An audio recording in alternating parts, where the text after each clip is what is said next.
말씀 사무엘하 2장 12절에서 32절, 구약성경 466페이지, 구약성경 466페이지, 사무엘하 2장 12절에서 32절. 우리 합독은 세 부분으로 나누어서 15절에서 17절, 그리고 22절에서 23절, 26절에서 27절 좀 나누어 읽습니다. 15절에서 17절까지입니다. 그들이 일어나 그 수대로 나아가니 베냐민과 사울의 아들 이스보셋의 편에 12명이요 다윗의 신복 중에 12명이라. 각기 상대방의 머리를 잡고 칼로 상대방의 옆구리를 찌르매 일제히 쓰러진지라. 그러므로 그곳에 헷갓 하수림이라 일컬었으며 기브온에 있더라. 그날에 싸움이 심히 맹렬하더니 아브넬과 이스라엘 사람들이 다윗의 신복들 앞에서 패하니라. 22절입니다. 아브넬이 다시 아사헬에게 이르되 너는 나 쫓기를 그치라. 내가 너를 쳐서 땅에 엎드러지게 할 까닭이 무엇이냐? 그렇게 하면 내가 어떻게 내 형 요압을 대면하겠느냐 하되 그가 물러가기를 거절하며 아브넬이 창 뒤 끝으로 그의 배를 찌르니 창이 그의 등을 꿰뚫고 나간지라. 곧 그곳에 엎드러져 죽음에 아사헬이 엎드러져 죽은 곳에 이르는 자마다 머물러 섰더라. 26절입니다. 아브넬이 요압에게 외쳐 이르되 칼이 영원히 사람을 상하겠느냐? 마침내 참혹한 일이 생길 줄을 알지 못하느냐? 내가 언제 무리에게 그의 형 쫓기를 그치라 명령하겠느냐?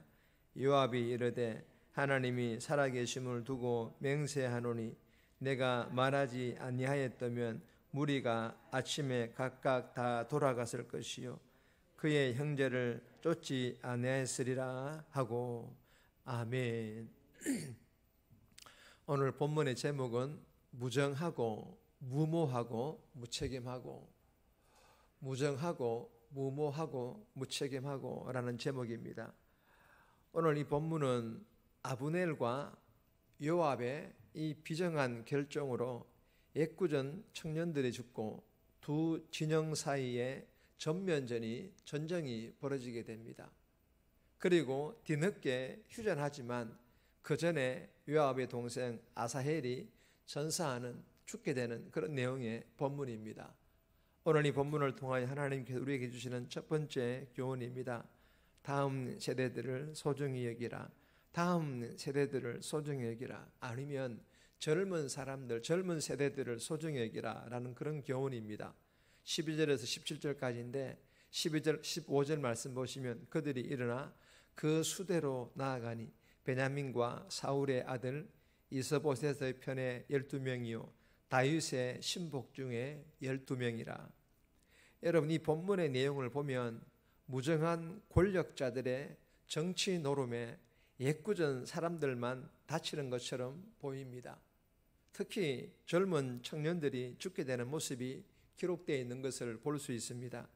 그 내용들을 잠시 살펴보면 기브온 목가에서 사울의 아들 이스보셋 편인 아브넬의 군대와 다윗의 신복 요압의 군대가 대치를 하고 있을 때 아브넬이 먼저 대표전, 즉 누가 나와서 싸울 것인지를 정하여서 싸우자고 그렇게 제안을 하자 요압도 이에 응합니다.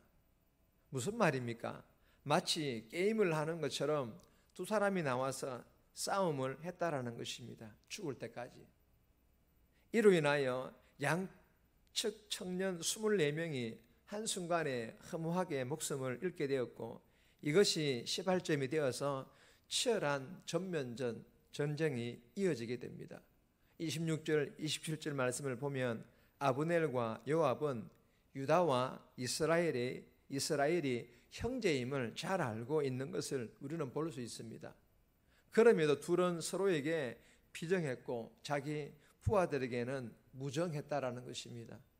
여러분, 이 두 사람은 양 진영의 왕 다음으로 높은 자리에 있는 그러한 사람들입니다. 그렇다면 정치적으로 우위를 점하고 자존심을 세우는 것보다 무엇이 먼저여야 합니까? 백성들의 생명이죠. 전쟁을 치르고 있는 군사들의 생명이죠. 아직도 부모의 사랑을 받고 자라야 할 어린 젊은 청년들이 전쟁으로 나라의 부름을 받고 전쟁을 치르고 있는 이러한 젊은 군사들의 생명이 먼저여야 하지 않겠습니까? 사랑하는 여러분, 전쟁은 일어나지 않는 것이 가장 좋은 것이지만 그러나 원치 않는 전쟁이 일어날 경우에는 어떻게든 군사들의 생명을 지켜서 전사하지 않도록 노력을 기울여야 하지 않겠습니까? 여러분, 이 본문이 주시는 영적인 의미가 무엇일까요? 사람을 소중히 여기라는 것입니다. 특히 본문에서는 젊은이, 청년, 즉 다음 세대들이 세상에서 주인 노릇하고 있는 어둠의 악한 영들로부터, 세상의 악한 문화들로부터 잠식당하지 않도록, 올무에 걸려 종노릇하지 않도록 위하여 기도함으로 소중히 잘 지키라는 것입니다.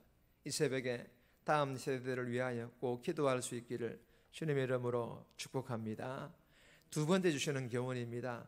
잘못된 집착은 죄, 잘못된 집착은 죄라는 교훈입니다. 18절에서 23절까지인데 23절 말씀을 보시면 그가 물러나기를 거절하며 아브넬이 창 뒤끝으로 그의 배를 찌르니 창이 그의 등을 꿰뚫고 지나간지라. 곧 그곳에 엎드러져 죽음에 아사헬이 엎드러져 죽은 곳에 이르는 자마다 머물러 섰더라. 여러분, 승리를 향한 무모한 집착은 위험합니다. 아브넬과 이스라엘의 군사들이 패하여 도망할 때에 성경에 보면은 발이 들로로 같이 빠르다라는 것입니다. 이 아사헬이 아브넬을 맹추격을 합니다. 그러나 아브넬은 아사헬을 죽이기를, 싸움하기를 원치 않았기 때문에 아사헬에게 추격을 멈추고 다른 데서 공을 세우라고 조언했지만 아사헬은 아브넬을 죽여서 유다의 승리를 가져올 그 생각뿐이었습니다. 결국 아사헬의 추격 속도가 너무나 빨랐는지 아브넬이 창 뒤 끝으로 아사헬을 찌르자 그대로 몸에 창이 관통되면서 죽고 말았습니다. 여러분, 타협할 줄 모르는 목표 지향주의와 포용을 할 줄 모르는 집착으로 자멸을 초래하고 말았던 것입니다. 여러분, 아사헬이 최대한 평화적으로 이스라엘을 통합하려는 이 다윗을 따랐다면 아브넬을 죽이려는 그러한 집착을 버려야만 했습니다. 사랑하는 여러분, 주시는 교훈이 무엇입니까? 성과도 중요합니다. 그러나 집착으로 인한 성과는 반드시 남을 해하거나 자신이 해를 당할 수도 있다는 것을, 그리고 이것이 죄라는 것을 깨달아야 한다는 것입니다. 이 새벽에 주신 교훈 마음판에 잘 새겨서 혹여나 잘못된 집착이 있다면 회개함으로 꼭 버릴 수 있기를 주님의 이름으로 축복합니다. 세 번째 주시는 교훈입니다. 책임을 남에게 떠넘기는 것은 무책임한 행동입니다. 책임을 남에게 떠넘기는 것은 무책임한 행동이라는 교훈입니다.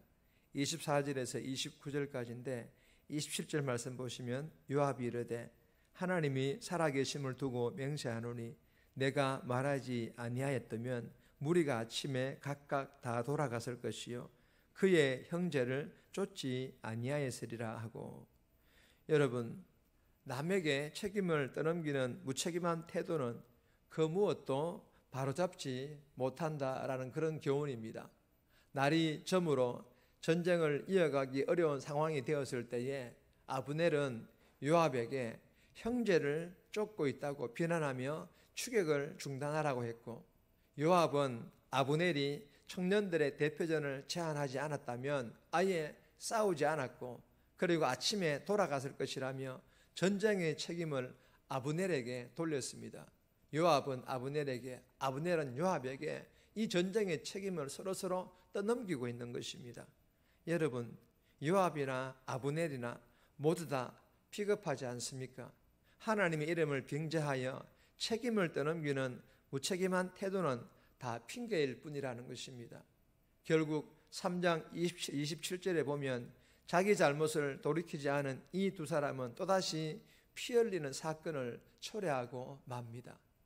사랑하는 여러분, 오늘 이 내용이 주시는 교훈이 무엇입니까? 책임을 남에게 떠넘기는 무책임한 행동을 하지 말라라는 것입니다. 오늘 하루의 삶도 내가 져야 될 책임, 남에게 떠넘기지 않는 책임감 있는 그런 행동들을 통하여 예수 믿는 성도다운 삶 살아갈 수 있기를 주님의 이름으로 축복합니다. 네 번째 교훈은 제목만 읽겠습니다. 성도 간의 싸움은 승리가 없습니다. 성도 간의 싸움은요, 승리가 없어요. 다 패자라는 것입니다. 30절 32절까지 말씀입니다. 개인적으로 꼭 묵상하시기를 바랍니다. 정리합니다. 다음 세대들이 어둠의 악한 영들에게 악한 세상의 문화에 물들지 않도록 성도들이 기도하며 소중히 여기는 마음으로 기도하게 해달라고, 잘못된 집착은 죄임을 깨닫고 책임을 남에게 떠넘기는 무책임한 행동들을 버림으로 예수 믿는 성도다운 그런 삶 살아갈 수 있도록 도와달라고 이 새벽에 기도하며 오늘 하루도 살아갈 수 있기를 주님의 이름으로 부탁드립니다.